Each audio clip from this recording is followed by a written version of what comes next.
Madame, Messieurs, bienvenue aux 20h, au sommaire de ce journal. Plusieurs Koulouna qui semaient la terreur à Matadi ont été appréhendés par la police provinciale du Congo central. Ce sont là les retombées de l'opération de bombe initiée par le ministre de l'Intérieur. De nouveau, un immeuble dans la ville-province de Kinshasa s'est effondré au quartier CPA dans la commune de Mongafula. Des interpellations à tous les niveaux sont prévues. Madame, Messieurs, bienvenue.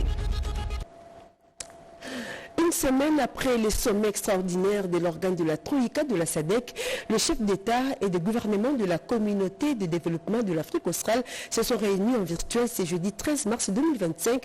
Ensemble, ils ont débattu sur les questions liées à la crise sécuritaire dans l'est de la RDC et de la mission militaire de la SADC en République démocratique du Congo. Des précisions avec Pierre Kibambeso-Moïsa.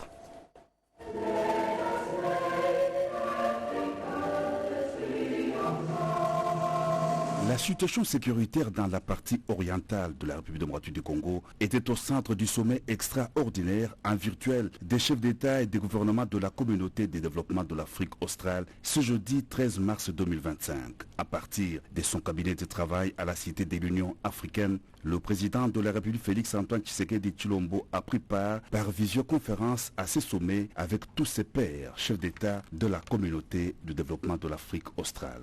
Présidé par Dr Emerson Mnangagwa, président du Zimbabwe et président en exercice de la SADC, ce sommet virtuel intervient une semaine après celui de l'organe de la Troïka et des pays contributeurs des troupes à la mission militaire de la SADC en RDC. Dans le communiqué final lu par le secrétaire exécutif de la SADC, Elias Magossi, le sommet extraordinaire a mis fin au mandat de la SAMI-DRC et ordonné les débuts d'un retrait progressif des troupes. Le sommet a noté les besoins croissants humanitaires dans la RDC et en a appelé à la communauté internationale, y compris les Nations Unies et l'Union africaine, pour apporter une assistance humanitaire au peuple de la RDC.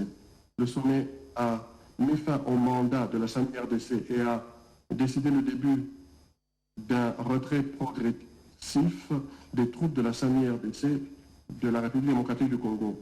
Le sommet a réaffirmé sa détermination à régler le conflit en cours en République démocratique du Congo et a réitéré son engagement à soutenir les interventions visant à instaurer une paix et une sécurité durable dans l'est de la RDC dans le cadre du pacte de défense mutuelle de la SADC de 2003. Les dirigeants de l'Afrique australe ont renouvelé leur engagement d'apporter un soutien politique à la RDC dans le cadre des processus de Luanda et Nairobi, dont ils saluent la décision de renforcer la médiation. Le sommet de la SADC a apporté son soutien aux initiatives de paix prises conformément à la résolution 2773 du Conseil de sécurité des Nations Unies. Dans son adresse devant ses pairs, le président de la République Félix-Antoine Tshisekedi Tshilombo a exprimé sa gratitude aux États membres de la SADC pour leur action en faveur de la paix et la sécurité et pour la mobilisation des pays contributeurs des troupes à la SAMI-DRC, dont le courage et le sacrifice témoignent de la force de la solidarité régionale. Le chef de l'État a aussi salué l'initiative de son homologue de l'Angola, Joao Lourenço, qui a convoqué le 11 mars dans la capitale angolaise une réunion pour accélérer la relance des processus de Luanda et Nairobi.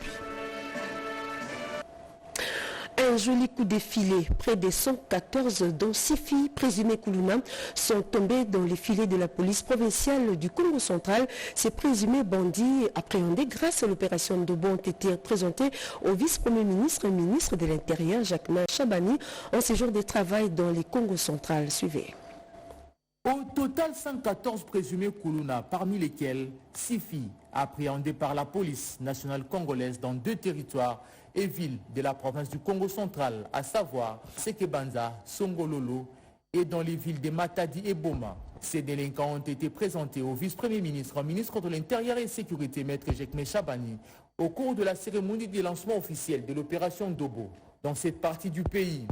Ces bouclages initiés par le patron de la sécurité nationale visent à décourager tout acte mettant en mal la quiétude de la population, ce qui traduit la volonté du président de la République, Félix-Antoine Tshisekedi Tshilombo, exprimé dans les 2e piliers de son programme d'action exécuté par le gouvernement. Ces bandits urbains seront déférés devant la justice pour répondre de leurs actes. Les alliés interpellation mounene Surtout, cette interpellation doit servir de leçon aux autres Koulouna qui continuent de démérer dans cette barbarie. Sinon, ils auront affaire à la justice.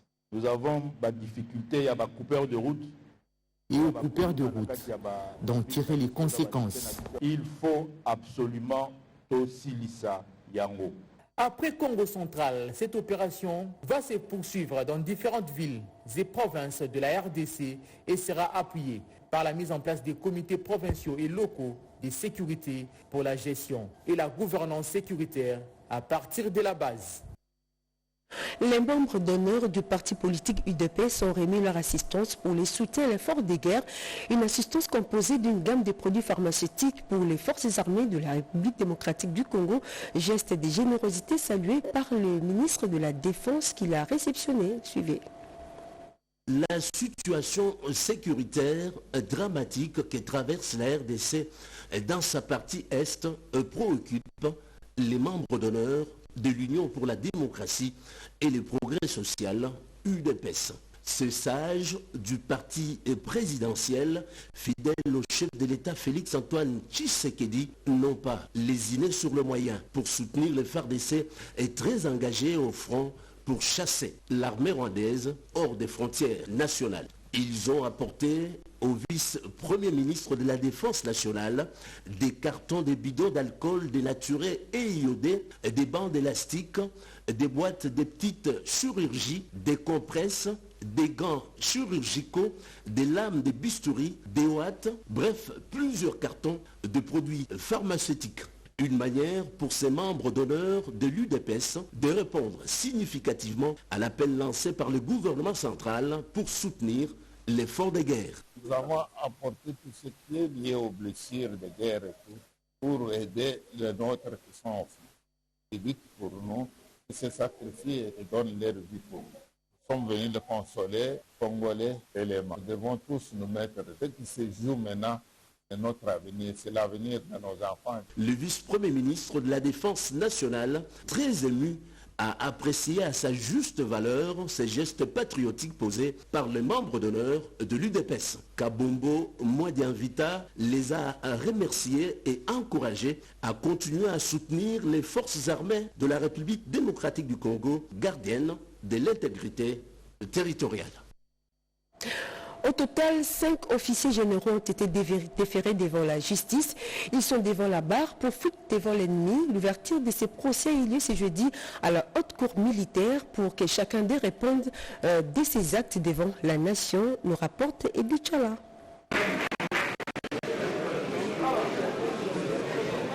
Ce procès met en cause le ministère public aux 5 prévenus devant la haute cour militaire. Après lecture de l'extrait des rôles par la greffière en chef, le premier président de la haute cour militaire, le président des Seyans, a procédé à l'identification des prévenus. Il s'agit des officiers généraux, lieutenant-général Alengbia Nietetesia Nzambe Dieu Gentil, commissaire divisionnaire Ekou Kalipo Poromuald, général de brigade Yangbatene Dani, général de brigade Lupembe Mobenzo Papi et les commissaires divisionnaires Mukuna Tumba. Ils sont poursuivis pour lâcheté, incitation des militaires à commettre des actes contraires au devoir ou à la discipline et violation des consignes. Pour cette audience introductive, les avocats des prévenus ont estimé qu'il était nécessaire pour eux de compulser les dossiers afin de bien défendre leurs clients. Et pour ce faire, 2 semaines de remise s'avéraient raisonnables. Le ministère public par le lieutenant-général Lucien René Likoulia a donné son avis et le premier président de la haute cour, le lieutenant-général magistrat Joseph Mutombo Katala Etiende, a accédé à la sollicitation des avocats et remis l'audience à la 8e. À 10h, le 20 mars, les prévenus seront de nouveau à la barre. Les anciens de l'École nationale d'administration ont l'obligation de s'engager pour défendre la patrie. Le vice-premier ministre, ministre de la fonction publique Jean-Pierre Liaou a réuni ses énarques pour une sensibilisation à la cause nationale. Reportage Nadine Kilocho, c'était Kenina et Papi Monquet.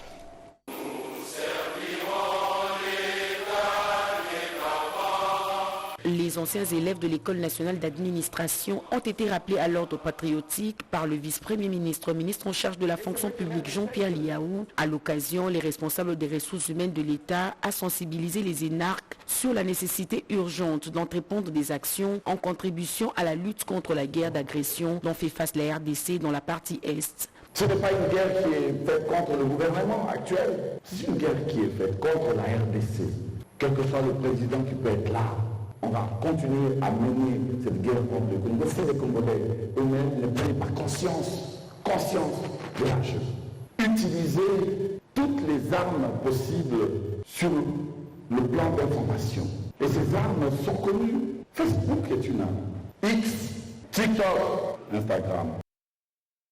Portée, élite, utiliser ces armes informationnelles-là pour pouvoir contrer l'ennemi. Cette séance a été caractérisée par des échanges patriotiques traduisant le soutien des énarques au FARDC et au commandant suprême. Sensibilisés, les énarques ont appréhendé les enjeux de la guerre et promis de mener des actions en tant qu'acteurs de la société civile congolaise. En sortant d'ici, je ne serai plus comme j'étais entrée. Je me suis remise en question. Donc pour moi, c'était une séance d'éveil patriotique. Si hier, nous étions un peu encore distraits de voir que le travail devait être fait par d'autres, aujourd'hui, nous avons pris conscience de mieux faire qu'avant.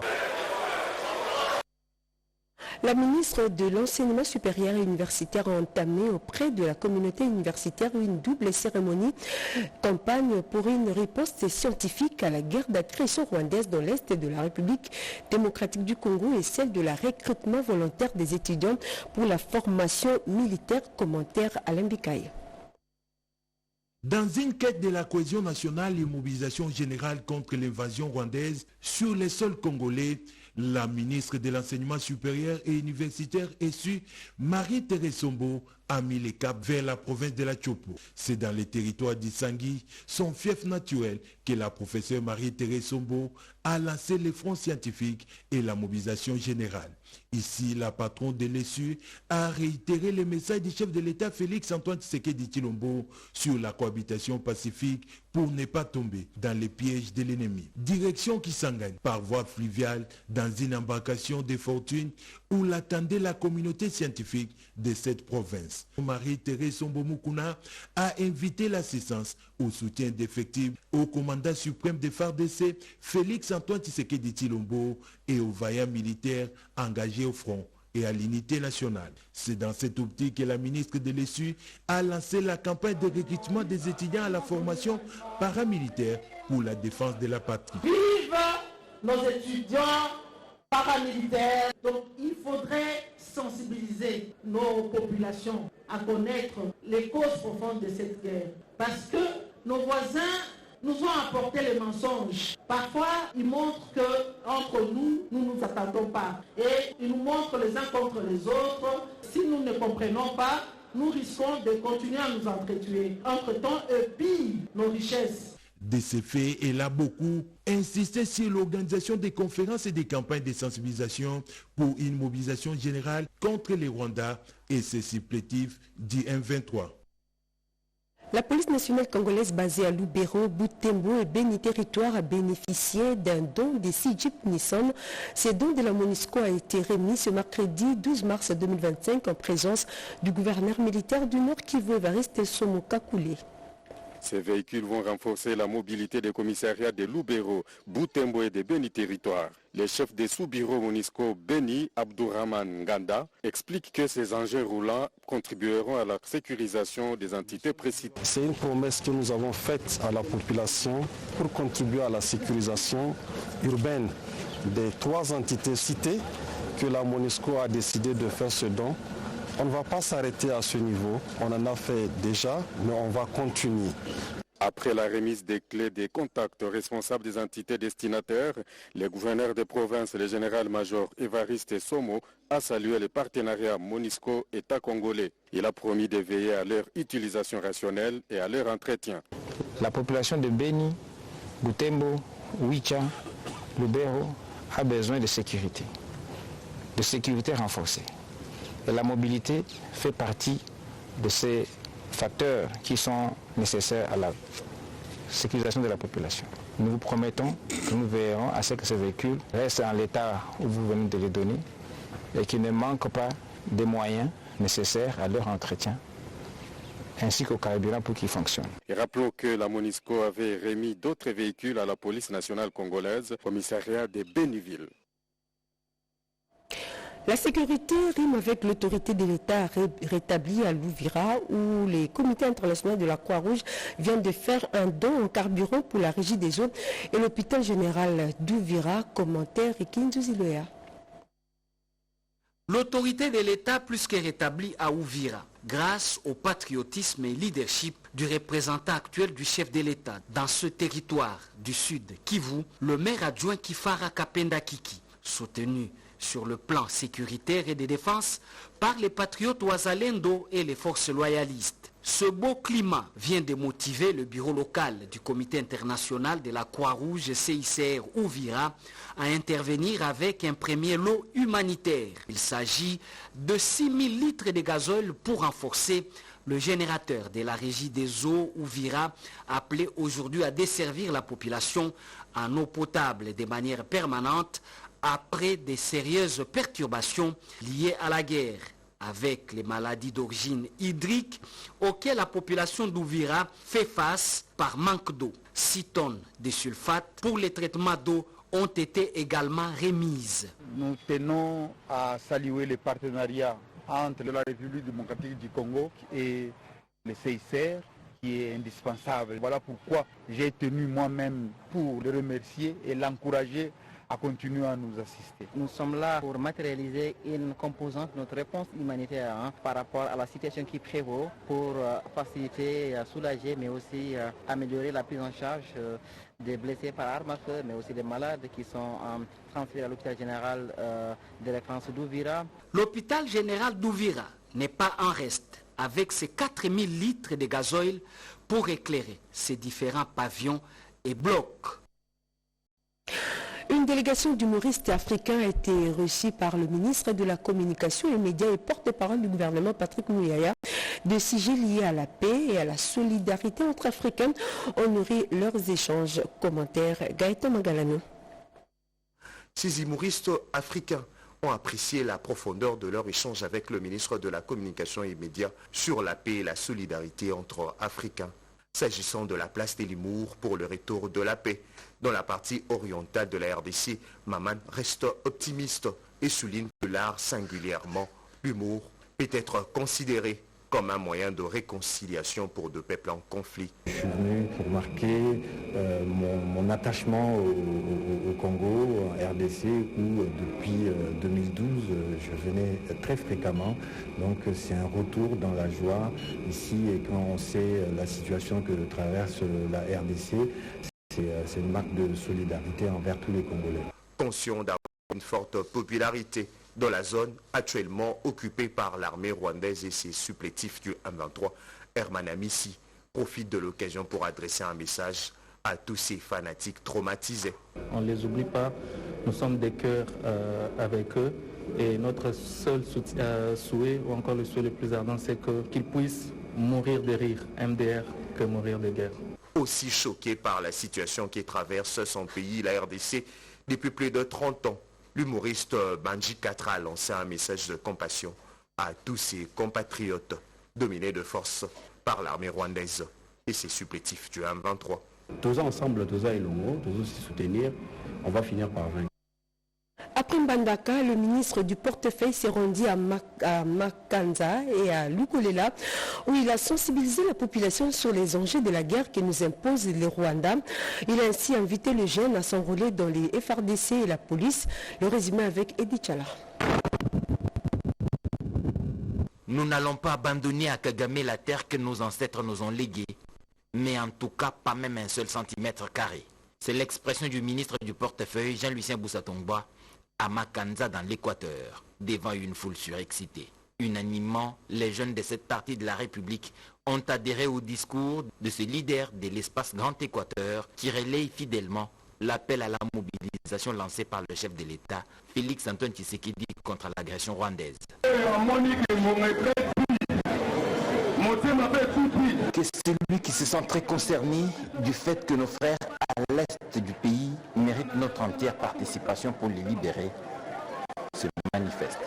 Un infatigable pèlerin, Jean-Lucien Boussa s'est rendu à Lukolila pour mobiliser le peuple du lieu contre l'agresseur rwandais et l'appeler au soutien sans faille du chef de l'État Félix-Antoine Tshisekedi, des forces armées de la RDC et les Ouazalendo, sans oublier de rappeler la nécessité pour les jeunes d'intégrer les forces armées de la République démocratique du Congo et la police. Ce n'est que par l'unité, par la cohésion, que nous allons réussir. Que tu sois Moulouba, Moukongo, Moussouili ou Mungala, à Lukolila, tu es chez toi.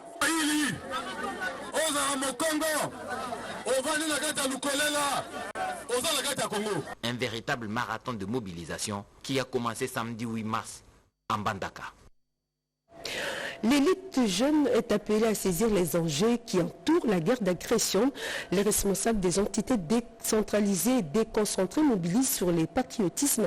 C'est le cas de l'autorité municipale d'Engalema qui était face à la communauté scientifique de l'INBTP, entendez l'Institut national des bâtiments et travaux publics. C'est toi qui nous a pour le reportage.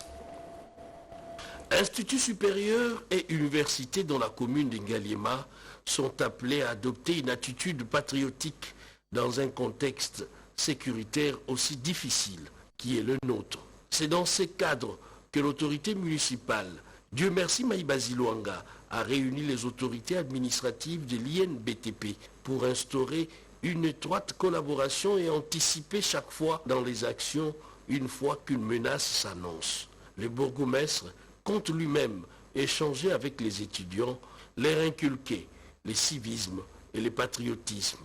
À cette réunion s'ajoute la réunion sécuritaire hebdomadaire pour faire les points sur les actes jugés répréhensibles par la loi et examiner la fréquence du banditisme urbain par rapport aux mesures prises. Les quartiers anciens combattants, Manenga, Finda et Munganga, nécessitent une amélioration nette des dispositifs sécuritaires pour contenir ces inciviques qui sèment très souvent la terreur.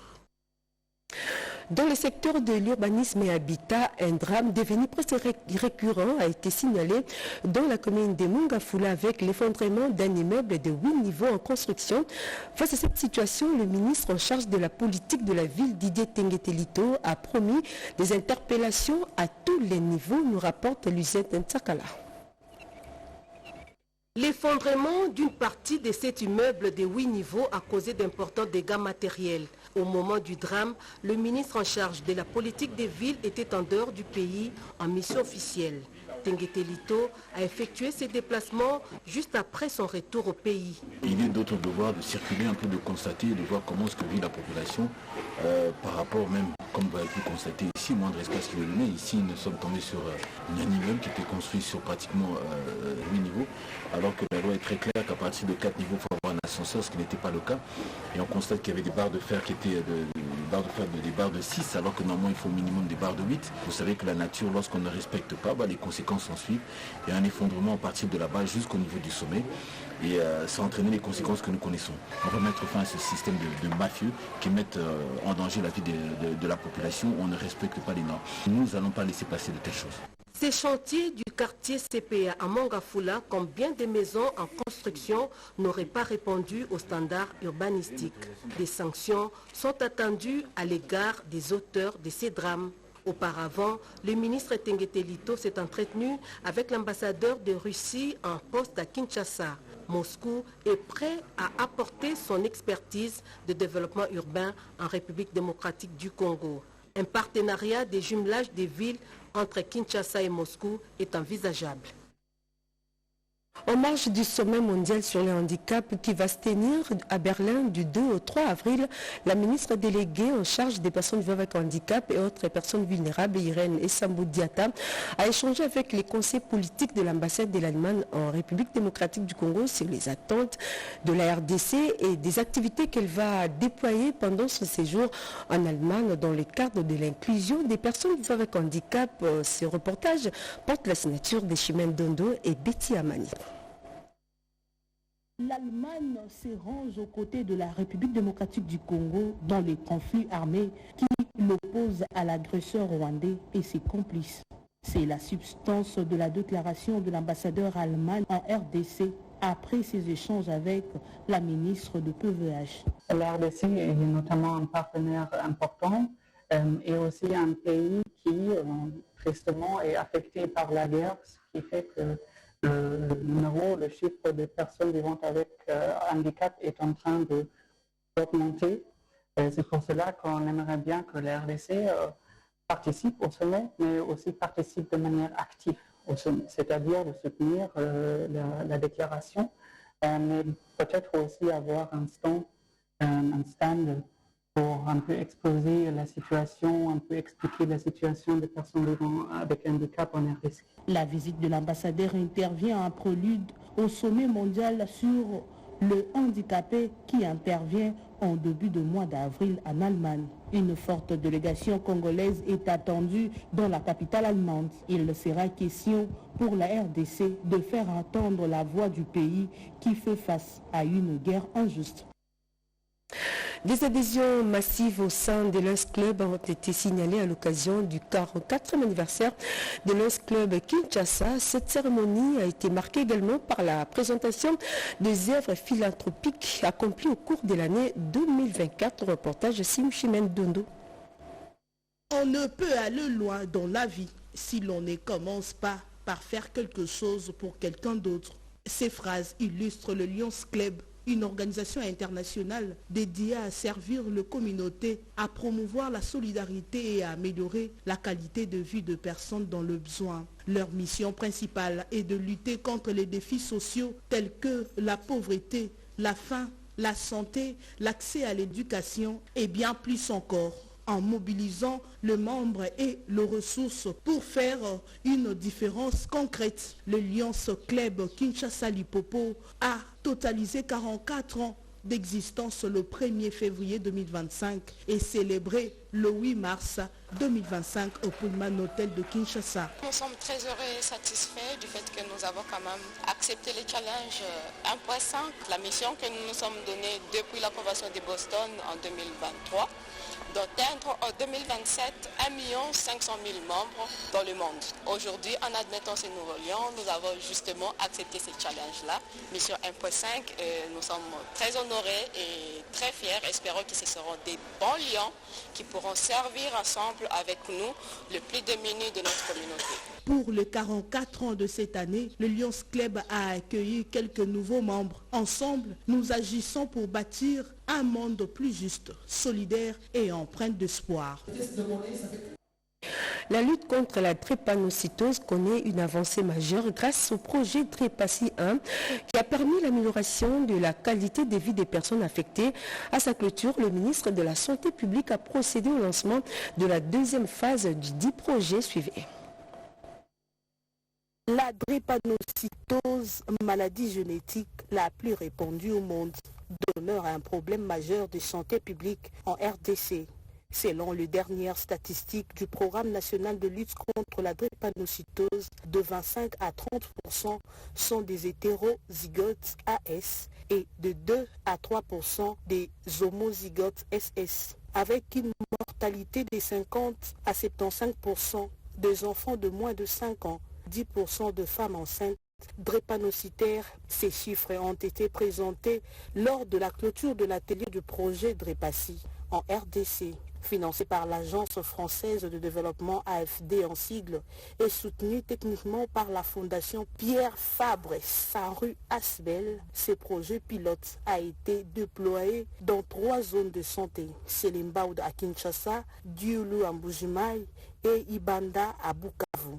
Son objectif principal était de renforcer la prévention, le diagnostic et le suivi de patients atteints de la drépanocytose. Près de 50 000 femmes ont été dépistées. Nous avons pu dépister 1005 enfants drépanocytaires qui ont été mis sous traitement. Et maintenant, à la phase 2, il faut passer à l'échelle, donc aller dans plus de zones. La cérémonie de clôture a été marquée par l'intervention du représentant du ministre de la Santé publique, Hygiène et Prévention sociale. En RDC, ces stratégies et interventions visant à réduire la morbidité et la mortalité due à la drépanocytose sont axées sur l'intégration de la maladie dans le paquet essentiel du système de santé. La remise de trophées aux partenaires impliqués dans la mise en œuvre du projet a été un moment symbolique de reconnaissance des efforts déployés par chacun. Enfin, la question liée aux enjeux sécuritaires dont la partie orientale du pays était au centre de la matinée scientifique du corps de l'élite de l'UDPS. Commentaire Alain Bikaï. L'éveil des consciences de l'élite congolaise pour la défense et la sécurité de la patrie, c'est un thème interpellateur développé par le professeur Marcel Mbiangandou de l'Université libre de Bruxelles. Au cours de cette matinée scientifique, ce cadre de l'UDPS a mis en exergue l'adoption de la loi sur la programmation militaire et quelques fonctions pour faire face à l'agression rwandaise. C'est notamment connaître, prévenir, intervenir et sensibiliser la population et l'élite congolaise. Cette agression de trop, on se dit, c'est le moment d'éveiller la conscience de toute la population, notamment de l'élite congolaise, mais aussi et surtout l'élite scientifique. À son tour, le professeur Jean-Marie Béa, doyen de la faculté polytechnique, a salué l'engagement du corps de l'élite scientifique de l'UDPS dans la recherche des solutions aux problèmes de la société. Au regard de notre mission en tant que corps d'élite scientifique, on va attirer l'attention des uns et des autres de manière à ce que le patriotisme soit mis en avant dans toutes nos actions. C'est ainsi qu'on a parlé de la bonne gouvernance qu'il faut mettre en place. On a parlé de la justice qui doit fonctionner normalement parce que, vous savez, parfois on a besoin de donner la carotte, mais souvent la chicotte, ça fait aussi fait marquer les choses. C'était aussi l'occasion pour ces derniers d'inviter la communauté scientifique de jouer son rôle d'avant-plan dans cette guerre d'agression rwandaise. Et puis en nouvelle, le site de Kouabi, province du Kassai oriental, a produit 4 tonnes de maïs pour 1 hectare. Un rendement jugé largement positif, rapporte le vice-premier ministre, ministre de l'économie, le professeur Daniel Mkoko Samba, qui a initié ces projets. Et vous aurez les images et commentaires dans nos prochaines éditions. Suivez désormais la RTNC en direct sur votre smartphone, votre tablette ou votre ordinateur via son site officiel www.rtnc.cd. En 1, 2, 3 clics, les dernières actualités en RDC et à travers le monde. Connectez-vous dès maintenant sur www.rtnc.cd et vivez l'info en temps réel. Voilà, c'est la fin de cette édition des 20h.